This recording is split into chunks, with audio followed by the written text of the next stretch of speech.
forward to. We have Light to look forward to. You're probably thinking to yourself, where's the rest of the talent? It's all over the place. Collision is looking like a mighty stacked tournament and a proud one for Tri-State. We've been rocking hard since the beginning of Ultimate. All of the Northeast, from New England to Tri-State, has been putting dents in every major bracket. So now it's in our backyard. It's time for everyone to show what they got. Amen, man. I mean, just talking about it like that, the Collision logo, the fist right in, that's the dent you're talking about. But will this be our first game of the day? It looks like it will be. We're going to have Lyric on the Zelda going up against Pursuit, rocking the Pichu. What do you think, Hangman? Well, I'm thinking that might be a slight issue because that's looking like PikaPika, who I know is from a bit further upstate, but Lyric, just from NYC. So we got a bit of that downstate, upstate action, but as far as the matchups go, it's going to be a bit of a harder one. Zelda, typically a good zoning character, but Pichu's one of the premier zone breakers in the current meta. Just because he's so small, he's so fast, he's able to get in really easily. Yeah, Pichu's definitely one of those characters who, of course, in recent memory, has just been kind of showing up a lot in terms of results, right? You have top players across the board like Void making good use of the character, and once again, everyone said it, you know, he's the Akuma of Smash Ultimate, right? He does the jumps into the Hadoken, and you have to kind of work your way around it. And of course, he has that low HP stat, so you always know if you get the hit in, it's going to do a lot of damage. I especially love this allusion to Akuma for Pichu because at least compared to Pikachu's a bit more of the standard, there's just so much power brought behind everything that Pichu does. And he's able to use that small stature and speed to his advantage because he's able to kill really early. But being the lightest character in the game, he's got a lot to worry about at these high percentages. But PikaPika is going to break first blood on Lyric. Let's see if she can tie up the board. And Lyric already trying to find that killing blow, and that can be the problem for Zelda sometimes. But another forward smash, just going to throw it out there. It seems like it's going to connect with PikaPika, and once again, we have ourselves a fairly even match.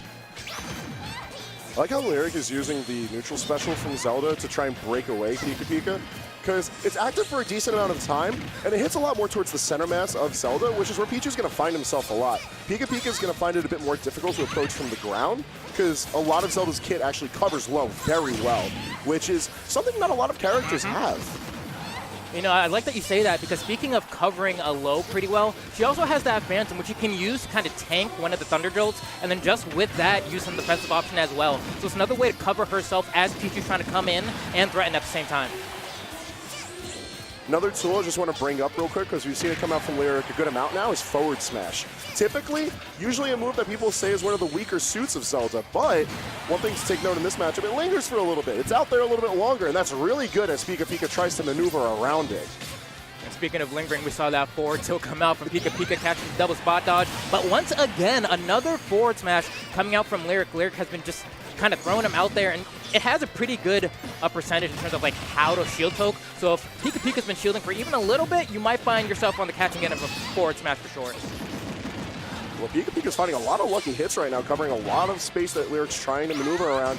But as she gets knocked around the stage, she still has a good chance of being able to bring this back. We've seen that she responds very well to how PikaPika's maneuvering. And she's putting a good use into the Phantom, but it's looking like that's going to be game one to PikaPika.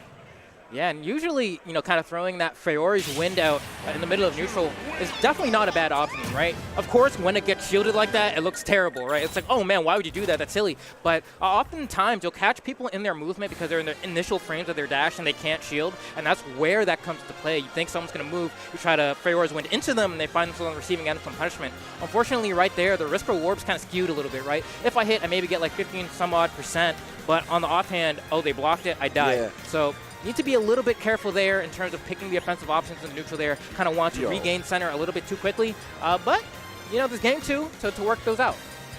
Now, it looks like game two is bringing us to a battlefield stage, and in fact, it's going to be Dracula's Castle battlefield.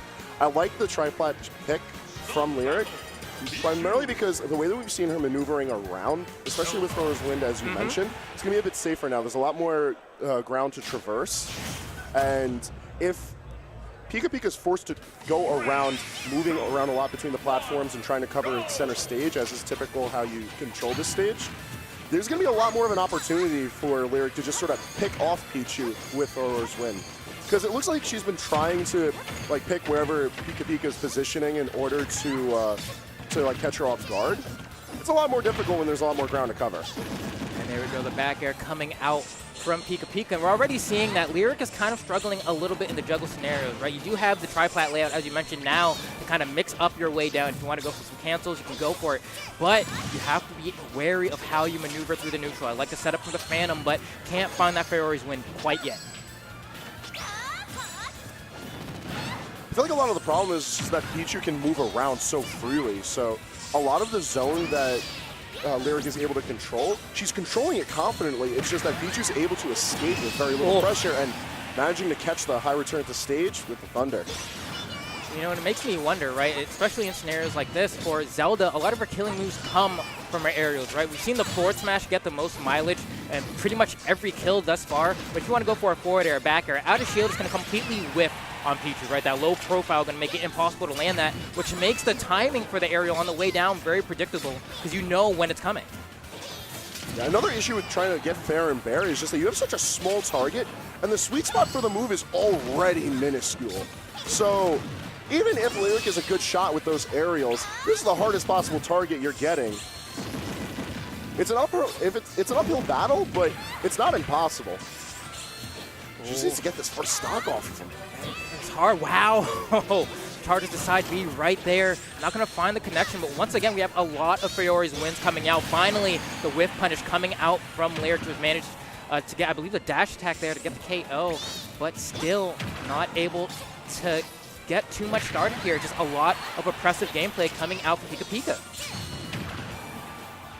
It puts a lot of merit behind like what this character is able to really do. Like we see the damage that PikaPika was able to put onto Lyric so easily, especially like comboing across the platforms. Lingering forward smash actually coming back for a bit of an ironic kill on Lyric now. But also, like Pichu's just able to move around the stage so well, and Zelda just doesn't have the quick zoning tools to really catch up. Like, Din's Fire doesn't maneuver fast enough. The Phantom can be maneuvered around, and PikaPika's shown very good awareness of the kind of space that can be controlled by both Zelda and the Phantom. Oh my goodness. Ugh, that was dirty. Why would you do that? So early in the day.